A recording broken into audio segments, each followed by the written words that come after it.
कभी भी आपका शेड्यूल बिजी हो, घर जाके होमवर्क नहीं कर पाए, अगर आप इतना एटलीस्ट जरूर कर लें कि जो पढ़ाया उसको रिवाइज कर लें। उससे बेनिफिट ये मिलेगा कि नेक्स्ट क्लास में आपको जो पढ़ाया जाएगा नया वो समझ में आएगा। अगर पिछली क्लास में रिवाइज नहीं करते हैं और नेक्स्ट क्लास में आकर के बैठ जाते हैं तो समझ में कुछ भी नहीं आता। अधिकतर चैप्टर में ऐसा होता है, स्पेशली न्यूमेरिकल। थ्योरी में तो चल जाता है क्योंकि थ्योरी में हर क्लास में नई चीज़ पढ़ाई जाती है। न्यूमेरिकल में चेन से सारी चीज़ें बंधी होती है, तो एक चेन अगर मिस हो गई तो चेन खराब हो जाएगा। डाउट आया कि सर हिस्टोरिकल कॉस्ट कॉन्सेप्ट समझाया जाए। हिस्टोरिकल सर नाम वर्ड बता रहा है कि हिस्ट्री मतलब कि पास्ट की बात हो रही है, कॉस्ट मतलब कि जो हमने पैसा दिया है चीज को खरीदने के लिए उसकी बात हो रही है। तो जब भी आप लॉन्ग टर्म वाली एसेट को रिकॉर्ड करें तो उसी अमाउंट पे रिकॉर्ड करें जो आपने पास्ट में पे किया था, मार्केट वैल्यू पे नहीं। हिस्टोरिकल कॉन्सेप्ट ये दिखा रहा है, ये सिखा रहा है। इसके कॉन्ट्रडिक्शन में IFRS जो कि यूएस में यूज किया जाता है, कुछ अदर कंट्रीज में यूज किया जाता है, वो कहता है कि मार्केट वैल्यू पर दिखाओ। बट इंडिया में at present cost concept follow किया जाता है, हिस्टोरिकल कॉस्ट पे दिखाया जाता है। ठीक सर, हाँ जी, कॉस्ट कॉन्सेप्ट और हिस्टोरिकल हाँ सेम चीज। हिस्टोरिकल कॉस्ट कॉन्सेप्ट के नाम से भी आ सकता है, दोनों चीजें एक ही। फिर नेक्स्ट पर आ गया जी पहला question, business entity concept implies that a business unit is dash from the persons who supply capital to it. ये कौन है? Person who supply capital, owner of the business. It can be a proprietor, it can be a partner, it can be a shareholder, depend करता है कौन सा type of business है। तो जो ओनर बिजनेस के अंदर पैसा लगाता है उससे बिजनेस डैश है, अलग है। तो यहाँ पर डिस्टिंक्ट ये लिख सकते हैं हम, या सेपरेट ये लिख सकते हैं हम। ठीक है, आंसर सारे दे रखे हैं, आप उसको खाली रख दें अरे ताकि रिवीजन में, भाई रिवीजन में कैसे करना है आपको? रिवीजन में आपको आंसर पे हाथ लगा लेना, क्वेश्चन पढ़ना, खुद आंसर सोचना, फिर आंसर देखना, ऐसे तो करना है रिवीजन। अगर आप फिल द ब्लैंक्स में आंसर फिल कर दें तो प्रैक्टिस कर ही नहीं पाएंगे। ठीक है, अकाउंट्स में कोशिश करें जब भी थ्योरी या प्रैक्टिकल जो भी करें तो रिटर्न में करें, ओरली नहीं। उसके पीछे वजह है कि स्पेलिंग मिस्टेक बच्चों की बहुत होती है। जब भी टेस्ट चेक करता हूँ मैं तो स्पेलिंग मिस्टेक होती है। उसकी वजह क्या है? क्योंकि सारे वर्ड्स न्यू हैं, कॉमन वर्ड्स तो है नहीं जो हमारी डे टू डे लैंग्वेज में है, हम यूज़ करते हैं, हम एग्जाम में लिखते आ रहे हैं 10th तक, ऐसे वर्ड्स हैं उनकी स्पेलिंग मिस्टेक नहीं होती, लेकिन सारे वर्ड्स नए हैं। तो ओरली प्रैक्टिस करने में हमारा स्पेलिंग खराब होता है तो इंप्रेशन खराब पड़ता है। Second question, according to the dash concept revenue is considered as being earned on the date on which it is earned। जब कमा लिया तभी रियलाइज करो, तभी रिकॉर्ड करो, ऐसा किस कॉन्सेप्ट में सिखाया है? रियलाइजेशन कॉन्सेप्ट में सिखाया है। सेम है, इसी में सिनोनिम है नहीं, थोड़ा सा कंफ्यूजन है इसमें।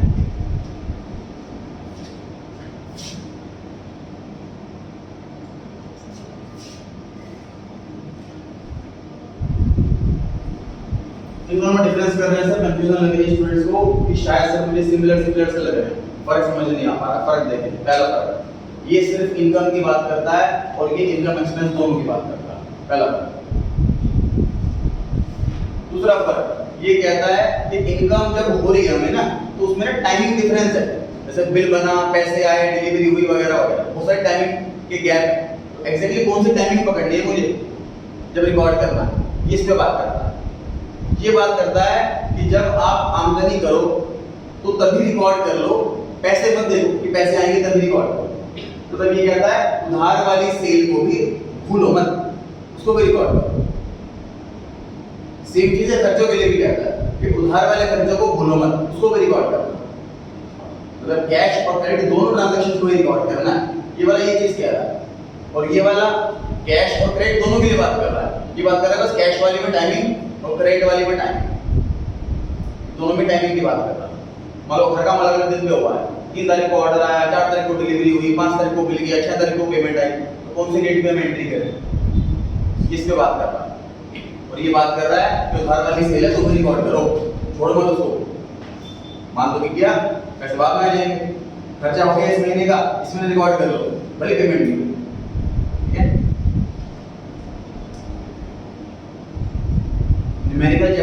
जब मैं क्वेश्चंस कराऊंगा और कहीं पर अजम्पशन प्रिजम्पशन आएंगे तो इन्हीं चैप्टर को मैं फिर रिवाइज कराऊंगा। देखो उस कॉन्सेप्ट ने ये सिखाया था हमें, इसलिए हम इस एंट्री को इसलिए ऐसे रिकॉर्ड कर रहे हैं। अभी तो सिद्धांत जो है अभी जो सीख रहे हैं वो एक चैप्टर में सारी चीज़ें सीख ली हमने। जब तक इसकी एप्लीकेशन नहीं होंगी तब तक इसमें स्ट्रेंथ नहीं बनेगी हमारी। एप्लीकेशन ऑफ कोर्स मेरे चैप्टर के अंदर ही होगी। Question number 3, the dash concept requires that the same accounting method should be used from one period to the next. हर साल सेम मेथड यूज करो। ये कौन से कॉन्सेप्ट ने सिखाया? कंसिस्टेंसी कॉन्सेप्ट ने सिखाया है। क्वेश्चन नंबर 4, ट्रांजैक्शन जो ओनर और बिजनेस के बीच में होती हैं वो रिकॉर्ड की जाती हैं। किसने सिखाया है ये? बिजनेस एंटिटी कॉन्सेप्ट ने सिखाया। मतलब क्या हुआ कि सर ओनर आया, उसी की दुकान है और वो पैसे निकाल करके ले जाता है, तो उसी की दुकान है सर, लिखना नहीं चाहिए, हमें ऐसा लग रहा, लेकिन ऐसा नहीं है। हम रिकॉर्ड करेंगे ओनर अलग है और बिजनेस अलग है, ये मानते हुए रिकॉर्ड करेंगे। तो ओनर और बिजनेस के बीच की ट्रांजैक्शन भी रिकॉर्ड करते हैं। तो ये चीज हमें किसने सिखाई है? बिजनेस एंटिटी कॉन्सेप्ट ने सिखाई। Question number 5, going concern concept assumes that business will be carried on for dash period, unforeseeable period, infinite period। Going concern का मतलब हमारा बिजनेस चलता ही रहेगा। सर हमारे डैडी अगर कोई शॉप खोलते हैं तो ये सोच के नहीं खोलते कि मैं 5 साल बाद बंद कर दूंगा, वो लॉन्ग टर्म के लिए खोलते हैं। कोई कंपनी अगर अपना बिजनेस खोलती है तो ये सोच करके खोलती है कि लंबे टाइम तक हम चलाएंगे, जब तक कोशिश करेंगे कितना बड़ा हो सके चलाएंगे। ठीक, एक्सेप्शनल केसेस होते हैं, ऐसे डिस्कस हुआ था पहले भी। फॉर एग्जांपल इंफ्रास्ट्रक्चर का कोई कंपनी है, बड़ा कोई कॉन्ट्रैक्ट आया हुआ है, तो दो कंपनियों ने मिलकर एग्रीमेंट करा कि 5 साल तक हम साथ रहेंगे, हम मिलकर काम करेंगे, इसके बाद तोड़ देंगे। तो पार्टनरशिप लिमिटेड टाइम के लिए होती है और हो सकती है।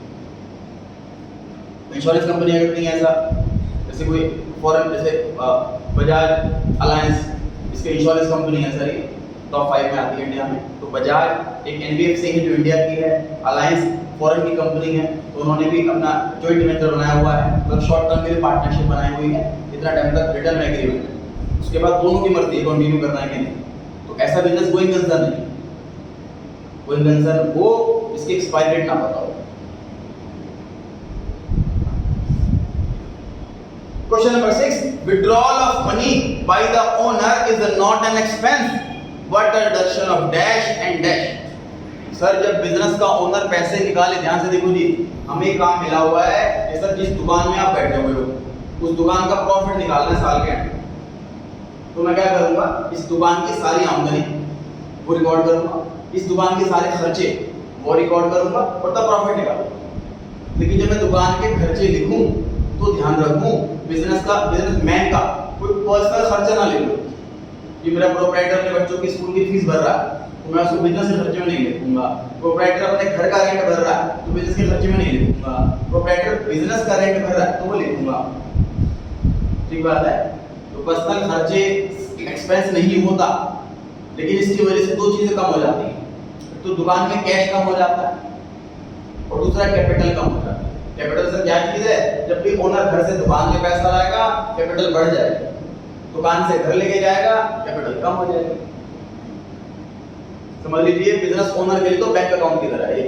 मैं बैंक में 10 लाख रुपए जमा कर दूं, वो इंटरेस्ट से बढ़ता है पैसा, बिजनेस प्रॉफिट से बढ़ेगा पैसा, पैसा निकाल लूंगा बैंक में से तो बैंक बैलेंस कम हो जाएगा। तो क्या क्या चीजें कम होंगी सर, कैश कम होगा और कैपिटल कम होगी, दो आ जाएंगे इसके अंदर। 7th क्वेश्चन पे आ गए हम। The dash concept requires that transaction should be free from biasness of accountants and others. ये बायसनेस क्या होता है सर, भेदभाव। बायसनेस क्या होता है सर, भेदभाव। एक बड़े अकाउंटेंट का इंटरव्यू लिया गया था,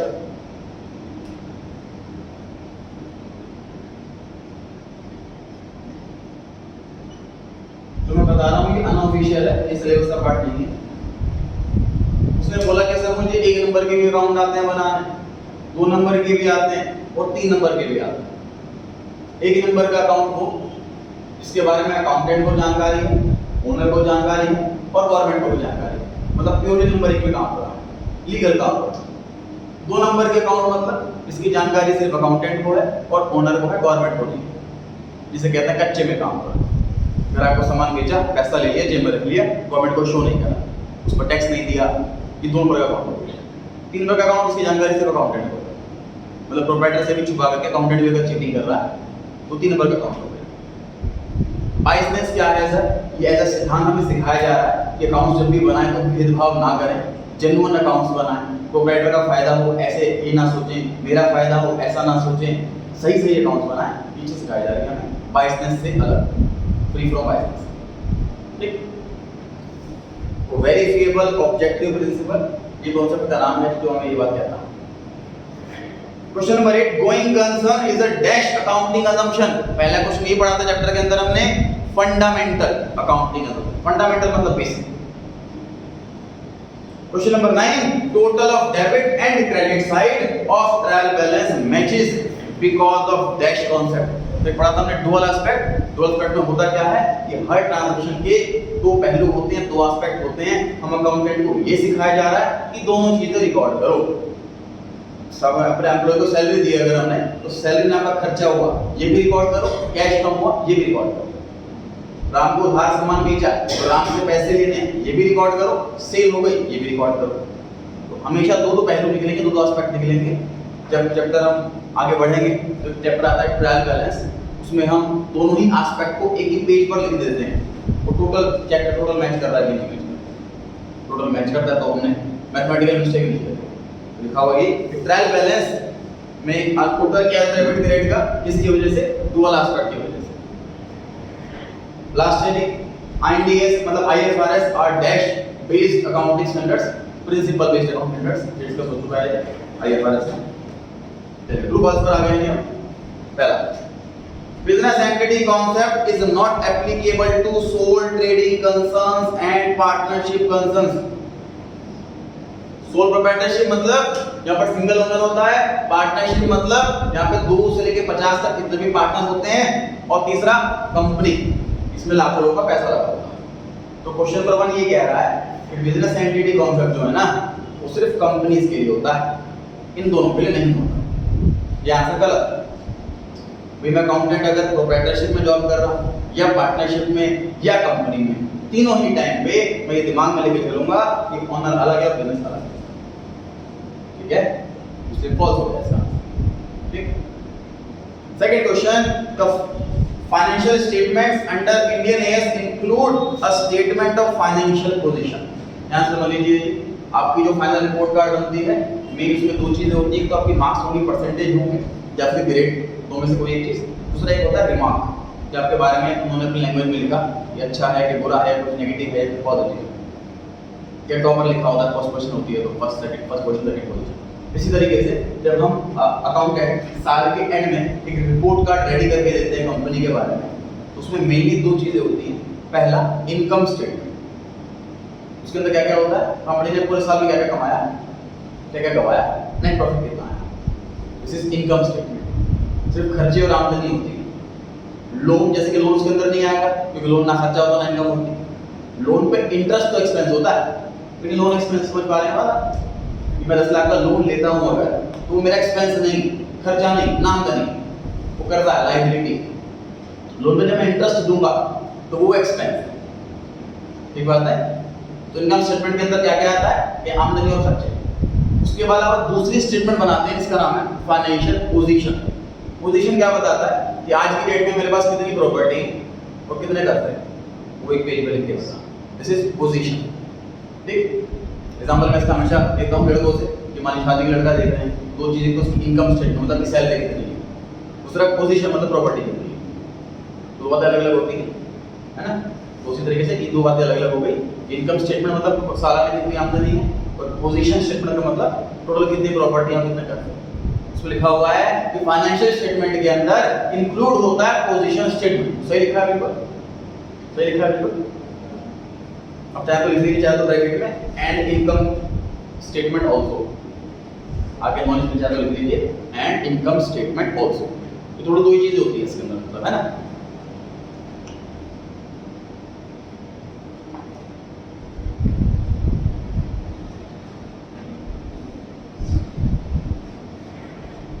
बढ़ते हैं question number 3. The principle of consistency is particularly valuable when alternative accounting method is equally acceptable. तो कंसिस्टेंसी की बात तभी तो आएगी जब अलग अलग मेथड होंगे. जब मैं आपको ऑप्शन ही नहीं होगा मेथड का तो वहां पे कंसिस्टेंसी की बात ही नहीं. हर बंदा ऑटोमेटिकली कंसिस्टेंसी फॉलो करेगा. जैसे कि बिल्डिंग एसेट होती है तो यहाँ पर चॉइस नहीं है अकाउंटेंट की. इस तरह मैं तो उसको लायबिलिटी ट्रीट करके अकाउंट्स बनाऊंगा, जब उसको एक्सपेंस मानूंगा तब अकाउंट्स बनाऊंगा. ऐसा कोई चॉइस तो है नहीं. तो अगर लोगों को कंसिस्टेंसी फॉलो करता है अकाउंटेंट हमेशा ऐसे नहीं बोल रहा है. कंसिस्टेंसी तब बोलेंगे जब उसके पास चॉइस हो. समझ आ रही है बात? अभी लिखा हुआ है कि जब हमारे पास अल्टरनेटिव मेथड हो कंसिस्टेंसी की बात तभी आती है. बिल्कुल सही लिखा है बात. Question number 4. The agency. Agency का मतलब क्या होता है? इंपॉर्टेंस. एजेंस का मतलब होता है इंपॉर्टेंस. जब भी वर्ड नया लिखे मीनिंग जरूर लिखिए उसका. हमें नए नए वर्ड ढूंढने हैं. आपके आंसर में ऐसे वर्ड्स होंगे, यही तो इंप्रेशन डालेंगे टीचर पर कि बच्चा पढ़ के आया. अपने इंपॉर्टेंस के लिए एग्जाम में आंसर लिख लो 5 मार्क्स का और अपना एजेंस वर्ड लिखो. तो मतलब टीचर ये सोचेगा कि याद करके आया है, पढ़ करके आया, मुझसे बनाना नहीं. The essence of conservatism concept is to anticipate no profit and provide for all possible loss. ये कहता है कंजर्वेटिव कि भाई फ्यूचर में प्रॉफिट होने वाला है भूल जाओ, फ्यूचर में लॉस होने वाला है अभी रिकॉर्ड कर लो, मान लो अभी हो गया. कंजर्वेटिज्म का दूसरा नाम क्या था? Prudence concept. Question number 5. According to the realization concept, revenue should be realized, should be accounted only when it is received. जब पैसा मिल जाए तभी इनकम मानो. कैसा लिखा हुआ है रेवेन्यू कॉन्सेप्ट? नहीं. रिलेशन कॉन्सेप्ट ये नहीं कहता कि पैसे से मतलब रखो, पैसा आए तभी इनकम है वरना नहीं. तो हर बिजनेस में अलग है. किसी में बिल कटने के बाद, किसी में डिलीवरी होने के बाद, किसी में पेमेंट के बाद. तो जब आपके पास पूरा राइट आ जाए हमने वाले से पैसे लेने का तब रिकॉर्ड किया जाता है. ये लिखा गया है. तो इसलिए फॉल्स हो गया. Question number 6. Accounting principles are the rules of action or conduct which are adopted by the accountants universally while recording accounting transaction. Theoretical बात है बिल्कुल सही. Principles सारे अकाउंटेंट फॉलो करते हैं हमेशा सेम जगह. Accounting standards mandatory नहीं होते. False है जी. अगर mandatory नहीं हो तो कोई करेगा ही. 8th question. Cost concept के हिसाब से एसेट को रिकॉर्ड किया जाए उस वैल्यू पे जितना पैसा आपने पे करा है उसको एक्वायर करने के लिए. एक्वायर की वैसे एग्जैक्ट हिंदी होती है पाना. मैंने आपको एक्वायर कर लिया मतलब पा लिया. यहाँ पर अकाउंट्स में मीनिंग से मतलब है परचेज. ठीक. तो जो परचेज करते टाइम मैंने पैसा दिया उसी पे रिकॉर्ड हो तो कॉस्ट ही तो हुई. वो कॉस्ट ही तो हुई. आगे. According to the going concern concept, assets are recorded at realizable value and are depreciated over the estimated useful life. Sir asset को कभी भी रियलाइजेबल वैल्यू पे दिखाते ही नहीं है, हम तो हमेशा कॉस्ट पे दिखाते हैं. फॉल्स हो गया. 10. कंसिस्टेंसी के हिसाब से अकाउंटिंग प्रिंसिपल और प्रैक्टिस एक बार अगर आपने अडॉप्ट कर ली तो उसे कंसिस्टेंटली फॉलो करते रहो. ये लिखा है बिल्कुल मीनिंग लिखा हुआ है इसमें. 11. प्रिंसिपल ऑफ कंजर्वेटिज्म के हिसाब से क्लोजिंग स्टॉक की वैल्यू की जाएगी हिस्टोरिकल कॉस्ट और नेट रियलाइजेबल वैल्यू जो हायर हो. एक्चुअल आंसर क्या है? लोअर. इसलिए हायर लिखा हुआ है इसलिए आंसर गलत हो गया, फॉल्स हो गया. 12.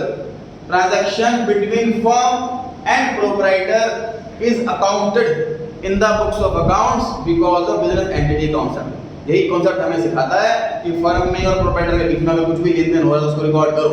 ओनर अलग है, बिजनेस अलग है. 13. Quality of manpower is not shown in the financial statements because of revenue principle. Quality of manpower sir हमारी कंपनी के अंदर जो जॉब कर रहे हैं एम्प्लॉइज वो ज्यादा क्वालिफाइड हैं, ट्रेंड हैं बाकी कंपनियों के मुकाबले, लेकिन हम इस चीज को रिकॉर्ड नहीं कर पाते. क्यों नहीं कर पाते? कौन सा कॉन्सेप्ट हमें ये बात क्या रहा है कि रिकॉर्ड मत करो? मनी मेजरमेंट कॉन्सेप्ट क्या है कि जो चीज मनी में मेजर हो सकती है सिर्फ उसी को रिकॉर्ड कर सकते हैं.